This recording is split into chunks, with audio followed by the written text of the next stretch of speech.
नए Panjagutta access road steel bridge और steel ढांचे का इस्तेमाल करते हुए चौड़ी सड़क का इफ्तिताह जनवरी को सुबह 10 बजे है।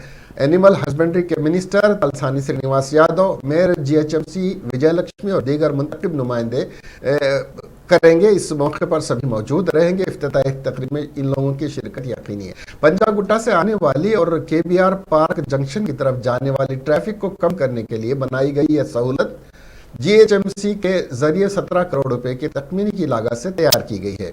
इस सहूलत के दस्तयाब होने के बाद बंजारा हिल्स रोड नंबर 3 के रास्ते पंजागुट्टा से केबीआर पार्क जंक्शन जाने वाली मुतादिद मुसाफिर मुस्तफीद होंगे, जबकि Panjagutta access road steel bridge की कुल लंबाई 140 मीटर है, जिसमें 83 मीटर स्टील पुल का हिस्सा और 57 मीटर अप्रोचेस शामिल हैं। चौड़ी की गई सड़क की लंबाई 130 मीटर है और स्टील का हिस्सा 58.55 मीटर है।